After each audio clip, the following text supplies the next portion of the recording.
Asian news में आपका स्वागत है। मैं हूं गणेश अग्रवाल और आप देख रहे हैं दमोह जिले की खबरें। पूरे देश के साथ दमोह में नेशनल लोक अदालत का आयोजन 14 सितंबर 2024 को किया जा रहा है।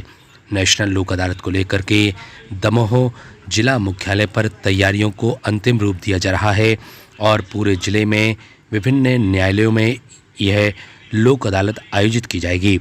लोक अदालत के संबंध में एक प्रेस वार्ता का आयोजन किया गया। इस संबंध में लोक अदालत को लेकर के माननीय न्यायाधीशगणों ने विस्तार से जानकारी दी। यहाँ पर लोक अदालत के संबंध में विस्तार से जानकारी देते हुए माननीय न्यायाधीशों ने क्या कुछ संदेश दिया, आपको सुनाते हैं। Bureau report, Asian news. लोक अदालत में रखते हैं और इनमें राजीनामा कराने का भरपूर प्रयास किया जाता है। इसका उदाहरण ये है जैसे पति पत्नी के मध्य हो रहे विवादों का निराकरण, छोटे छोटे आपराधिक मामले जिसमें पक्षकारगण न्यायालय अपने विवादों को लेकर के आते हैं, इनका निराकरण हम राजीनामा के आधार पर कराते हैं। यह स्पष्ट करना आवश्यक है कि लोकहित से जुड़े मामले और गंभीर अपराध इसमें राजीनामा नहीं होता। जैसे कोई मर्डर का केस है, रेप का केस है या पब्लिक इंटरेस्ट से जुड़ा हुआ कोई दीवानी वाद है, व्यवहारवाद है, इसका निराकरण लोक अदालत में नहीं होता। हम लोग इस लोक अदालत की सफलता के लिए आश्वस्त हैं और हमें ऐसा लग रहा है कि इस बार हमारे पास लगभग 12 खंडपीठ होंगे और उनमें मैंने अभी आपसे बताया कि किस प्रकृति के प्रकरणों को रखा जाएगा। अभी तक हम लोग लगभग 235 प्रकरणों में राजीनामा प्री सिटिंग के माध्यम से करवा चुके हैं, जिसके संख्या और भी आगे बढ़ेगी। चिट फंड एक्ट के मैटर्स मेरे ख्याल से कंपाउंडेबल मतलब राजीनामा योग्य विधि में प्रावधानित नहीं है, क्योंकि उस अधिनियम के अतिरिक्त इसमें आईपीसी की धारा 420 और विभिन्न धाराएं लगती हैं। जैसे कभी कभी कुछ प्रकरणों में हमने देखा है कि 467, 468 ये धाराएं भी लगती हैं।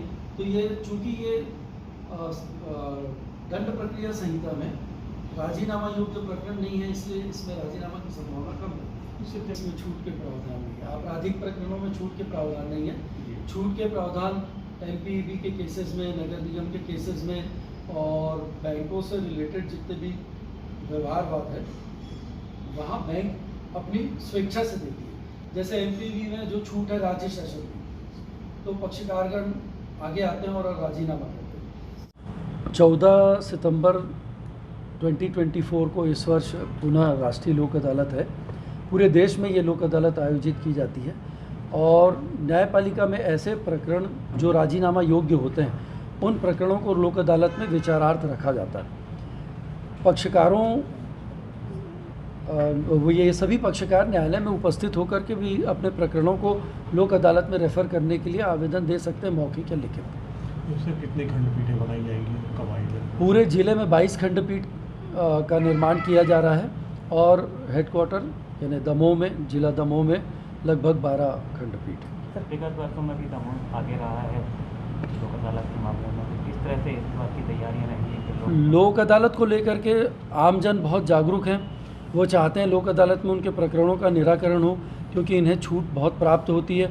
उसका एक छोटा सा उदाहरण मैं देना चाहता हूँ। जैसे किसी किसान का या किसी व्यक्ति का 1 लाख रुपए का बिजली बिल बकाया है, लोक अदालत में गवर्नमेंट की पॉलिसीज़ के कारण वो अपने 20-30 हज़ार रुपये बचाने में सफल होते हैं। 60-70 हज़ार रुपये लगभग वो पटा करके अपना प्रकरण समाप्त कर लेते हैं। सर, आपकी जो तरफ से क्या अपील है? करना चाहता हूँ कि लोक अदालत को राष्ट्रीय पर्व की तरह मनाएं और बढ़ चढ़ के न्यायालय में आकर अपने प्रकरणों में राजीनामा कराएं, क्योंकि हमारे समाज की यह संस्कृति रही है सदियों से कि हम लोग सुलह से अपने विवादों का निराकरण करते हैं। सर, क्या तारीख रहेगी? 14 सितंबर 2024।